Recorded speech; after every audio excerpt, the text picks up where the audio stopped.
العلم هو النور الهادي والمفتاح لكل الخير من يرد الله به خيرا.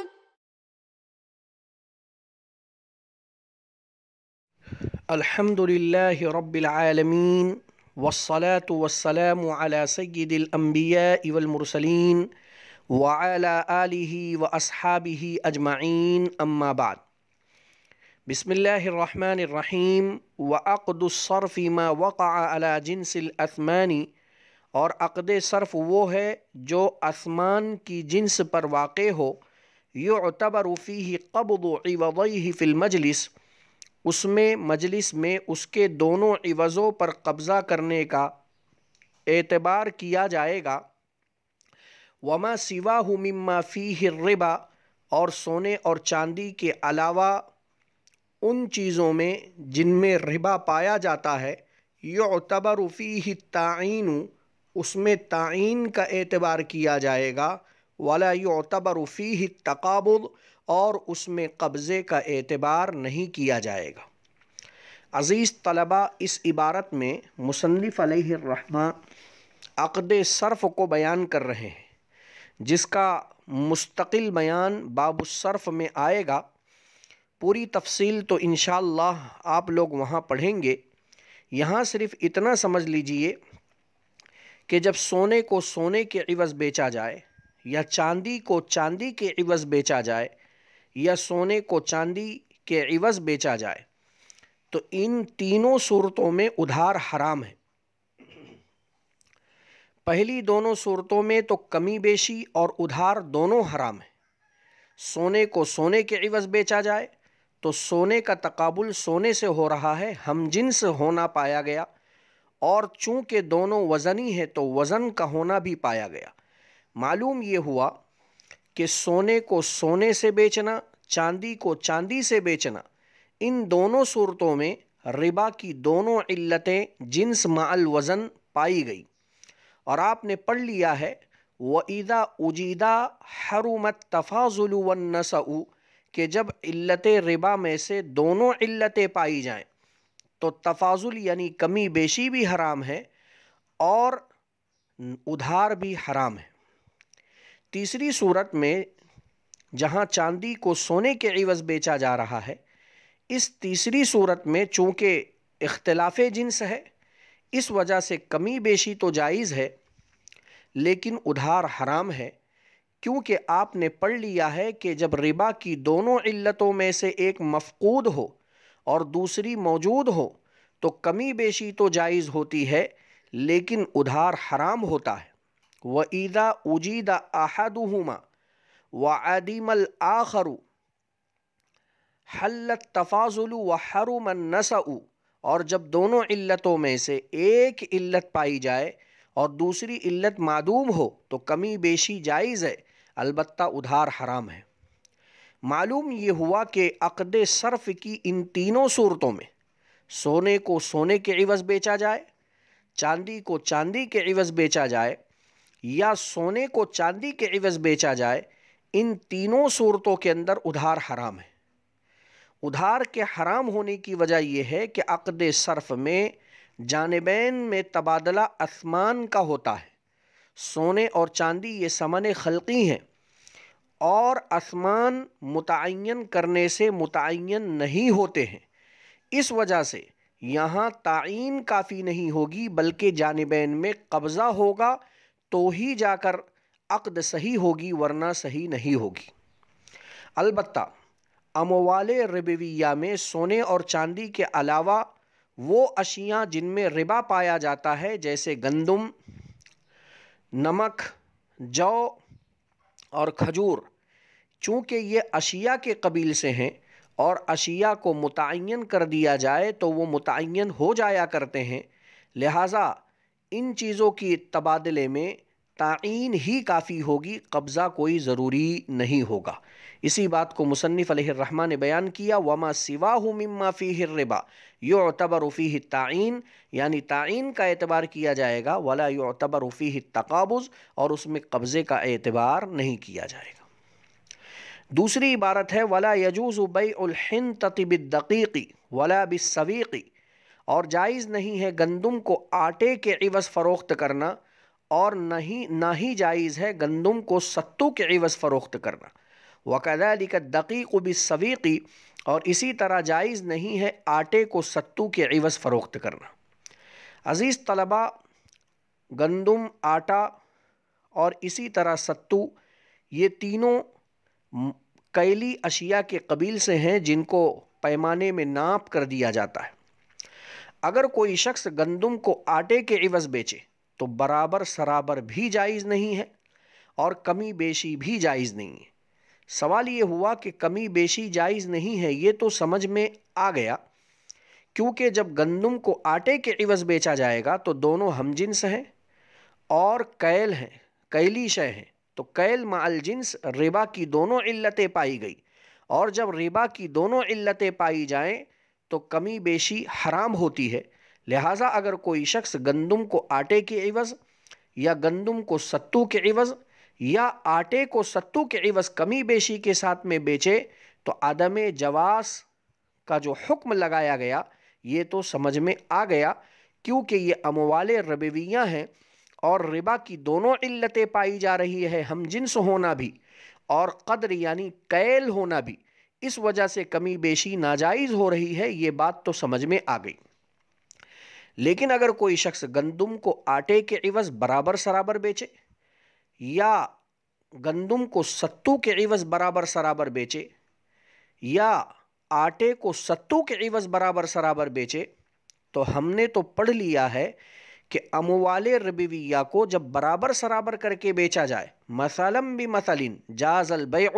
تو بیع جائز ہوتی ہے۔ پھر یہاں مصنف علیہ الرحمہ نے برابر سرابر بیچنے کی صورت میں بھی عدم جواز کا حکم کیوں لگایا؟ تو اس کا جواب یہ ہے کہ یہ پیمانے میں ناپ کر دی جانے والی چیزیں ہیں، لہٰذا اگر گندم کو آپ ایک پیمانے میں ایک کیل ناپیں گے اور اسی طرح آٹے کو جب آپ پیمانے میں ایک کیل ناپیں گے تو آٹے کے اندر چونکہ خلا نہیں ہوتا ہے، لہٰذا پیمانہ مکمل طور پر بھر جائے گا، اور گندم کے دانوں میں جب آپ گندم کے دانوں کو جب آپ پیمانے میں رکھیں گے تو ہر دانے کے درمیان خلا باقی رہے گا، اور اسی خلا کے باقی رہنے کی وجہ سے پیمانے میں وہ گندم کی مقدار کم آئے گی، اور آٹے میں چونکہ خلا نہیں ہوتا ہے لہٰذا خلا نہ ہونے کی صورت میں جب آپ اسے پیمانے میں ناپیں گے تو لا محالہ یہ آٹا زیادہ آ جائے گا اور تفاضل ہو ہی جائے گا۔ اسی تفاضل کے ہو جانے کی وجہ سے یہاں یہ بیع ناجائز ہے۔ اسی طرح اگر کوئی شخص گندم کو ستو کے عوض بیچے تو ستو میں بھی چونکہ خلا نہیں ہوتا ہے، لہٰذا وہ جب پیمانے میں آپ اس کو رکھ کر ناپیں گے تو مکمل طور پر پیمانہ پوری طریقے سے بھر جائے گا، لا محالہ اس کی مقدار بڑھ جائے گی۔ برخلاف گندم کو جب آپ پیمانے میں رکھ کے ناپیں گے تو پھر اس صورت میں خلا کے پائے جانے کی وجہ سے لا محالہ گندم کی مقدار کم ہوگی، تفاضل کا معنی پایا گیا، لہٰذا صورتاً برابر سرابر ہونا پایا جا رہا ہے لیکن حقیقتاً کمی بیشی ہو رہی ہے، اور اموال ربویہ میں کمی بیشی کسی بھی صورت میں جائز نہیں ہے۔ اسی طرح اگر کوئی شخص آٹے کو ستو کے عوض برابر سرابر بیچے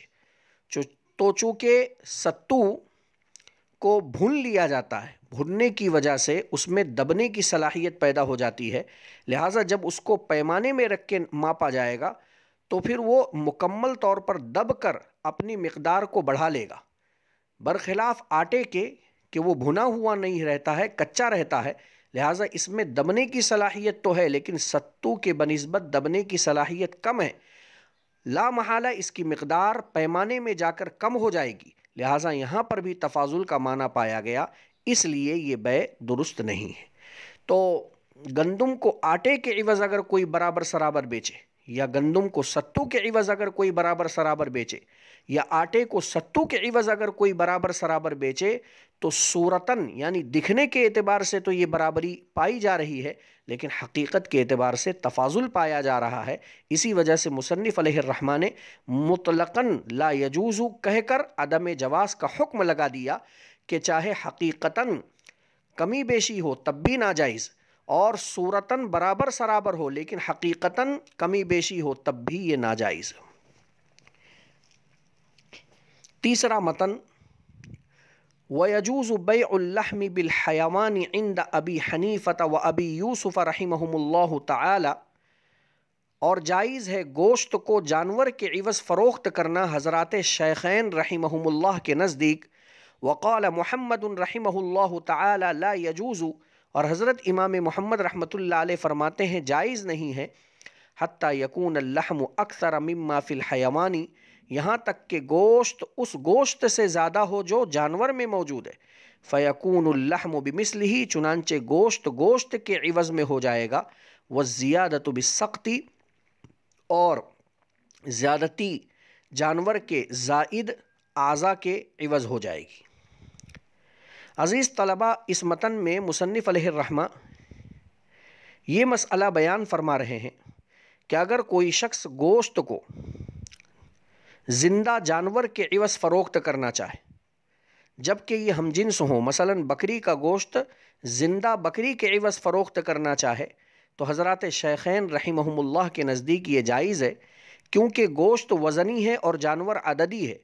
تو یہ بیع الموزون بالعددی یعنی ایک وزنی شے کا فروخت کرنا ہے عددی شے کے عوض، لہٰذا اس طریقے سے یہاں علت ربا نہیں پائی گئی، اس وجہ سے کمی بیشی اگر ہو بھی جائے تو یہ جائز ہے۔ لیکن حضرت امام محمد رحمۃ اللہ علیہ فرماتے ہیں دونوں گوشت چونکہ ہم جنس ہیں، اس وجہ سے کٹا ہوا گوشت جانور میں موجود گوشت سے زائد ہونا چاہیے۔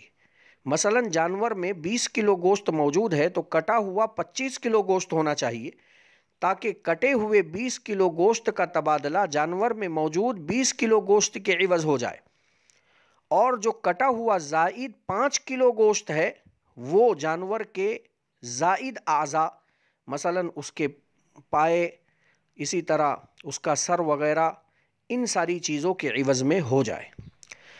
اگر کٹا ہوا گوشت جانور میں موجود گوشت سے زائد نہیں ہے تو اس صورت میں جانور کے جو زائد اعضاء ہیں وہ کٹے ہوئے گوشت سے زائد ہونے کی وجہ سے سود ہوں گے۔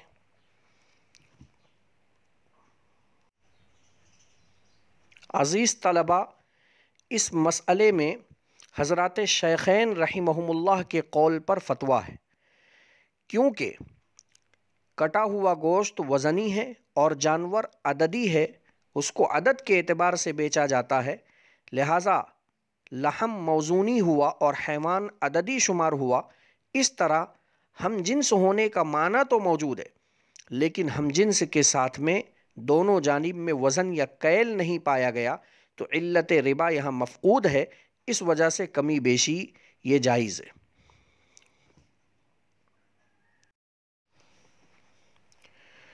وَيَجُوزُ بَيْعُ الرُّطَبِ بِالتَّمَرِ مَثَلًا بِمَثَلٍ عِنْدَ أَبِي حَنِيفَةَ رحمہ اللہ تعالی وَكَذَلِكَ الْعِنَبُ بِالزَّبِيبِ، اور تر کھجور کی بیع سوکھی ہوئی کھجور کے عوض جائز ہے برابر سرابر حضرت امام ابو حنیفہ رحمۃ اللہ علیہ کے نزدیک، اور کشمش کی بیع جائز ہے انگور کے عوض، انگور کی بیع جائز ہے کشمش کے عوض۔ اس مسئلے میں مصنف علیہ الرحمہ یہ بیان فرما رہے ہیں کہ اگر کوئی شخص کچی کھجور پکی ہوئی تر کھجور کو بیچے سوکھی ہوئی کھجور کے عوض، جسے ہم چھہارے کہتے ہیں، تو برابر سرابر بیچنا جائز ہوگا، اس لیے کہ رطب اور تمر یہ دونوں کھجور ہی کی جنس سے ہیں، تو ہم جنس ہونے کا معنی پایا گیا، لہٰذا ہم جنس ہونے کی وجہ سے ایک کیل اگر کوئی پکی ہوئی کھجور دے کر اسی کیلی پیمانے میں ماپ کر ایک کیل اگر کوئی سوکھی ہوئی کھجور لیتا ہے تو یہ جائز ہے، اس لیے کہ یہاں برابری پائی گئی۔ اسی طرح اگر کوئی شخص ایک کیل پیمانے میں ماپ کر انگور دیتا ہے اور اس کے عوض میں اسی ایک کیل میں کشمش لیتا ہے تو چونکہ ہم جنس بھی ہیں، صرف فرق یہ ہے کہ ایک پکا ہوا ہے، تازہ ہے، اور دوسرا سوکھا ہوا ہے، تو سوکھنے کی وجہ سے جنس کا معنی مفقود نہیں ہے بلکہ موجود ہے، تو ہم جنس ہونا بھی پایا گیا اور کیل بھی پائی گئی، لہٰذا اس طریقے سے برابری ضروری ہوگی۔ اور اگر کوئی شخص برابر سرابر کر کے فروخت کر رہا ہے تو یہ حضرت امام ابو حنیفہ رحمۃ اللہ علیہ کے نزدیک جائز ہے۔ صاحبین رحمہم اللہ فرماتے ہیں کہ اگر کوئی شخص ایک کیل پکی ہوئی کھجور کو دے کر سوکھی ہوئی ایک کیل کھجور لیوے تو بعد میں پکی ہوئی کھجوریں سوکھ جائیں گی اور سوکھنے کی وجہ سے لا محالہ وہ کم ہو جائیں گی، تو مقدار کے گھٹنے کی وجہ سے تفاضل کا معنی پایا گیا، اس وجہ سے یہ برابر سرابر یہ صورت جائز نہیں ہوگی۔ عزیز طلبہ، اس مسئلے میں سیدنا امام ابو حنیفہ رحمۃ اللہ علیہ کے قول پر فتویٰ ہے، اور اس کی وجہ یہ ہے کہ اگر رطب دو حال سے خالی نہیں ہے، یا تو وہ تمر ہوگی یا غیر تمر۔ اگر تمر ہو تو التمر بالتمر مثلا بمثل، حدیث پاک کے اندر صاف موجود ہے کہ تمر کو تمر کے عوض برابر سرابر کر کے فروخت کرنا جائز ہے، اور برابری بوقت عقد معتبر ہے۔ بعد میں وہ سوکھ جائے، کم ہو جائے تو بعد کا اعتبار نہیں ہے، فی الحال کا اعتبار ہے۔ اور اگر یہ رطب غیر تمر ہے تو غیر تمر اگر ہو تو غیر تمر ہونے کی وجہ سے اختلاف جنس پایا گیا کہ ایک طرف غیر تمر ہے اور ایک طرف تمر ہے، تو اس طریقے سے اختلاف جنس پایا گیا، اور اختلاف جنس کی صورت میں بھی صاف حدیث موجود ہے فَإِذَا اخْتَلَفَتْ هَذِهِ الْأَصْنَافُ فَبِيعُوا كَيْفَ شِئْتُمْ، کہ جب جنس مختلف ہو جائیں تو جیسا چاہو ویسا فروخت کرو۔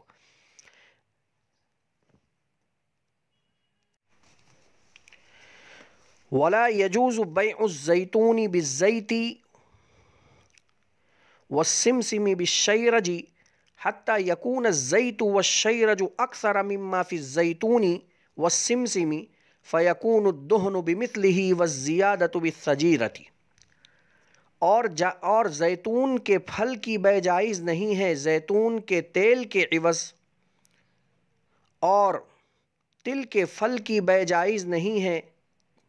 تل کے تیل کے عوض، یہاں تک کہ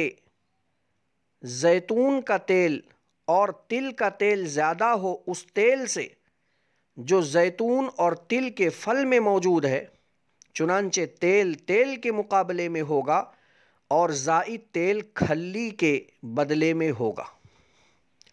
عزیز طلبہ، اس متن میں جو مسئلہ بیان کیا گیا ہے عقلی طور پر اس کی 3 صورتیں ہو سکتی ہیں۔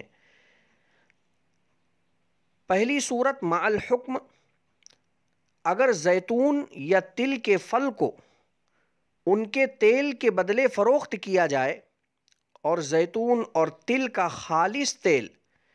اس تیل سے زیادہ ہو جو تل میں یا زیتون کے پھل میں موجود ہے تو بے جائز ہوگی، کیونکہ تیل تیل کے برابر ہو گیا اور زائد تیل کھلی کے عوض ہو گیا۔ مثلا خارج میں 3 کلو زیتون کا تیل موجود ہے اور زیتون کے پھل میں 2 کلو تیل ہے، تو خارج کا 2 کلو تیل زیتون کے پھل کے 2 کلو کے عوض ہو گیا، اور خارج کا جو زائد 1 کلو تیل ہے وہ اس پھل کے کھلی اور بھوسے کے عوض ہو گیا، لہذا یہ بے جائز ہوگی۔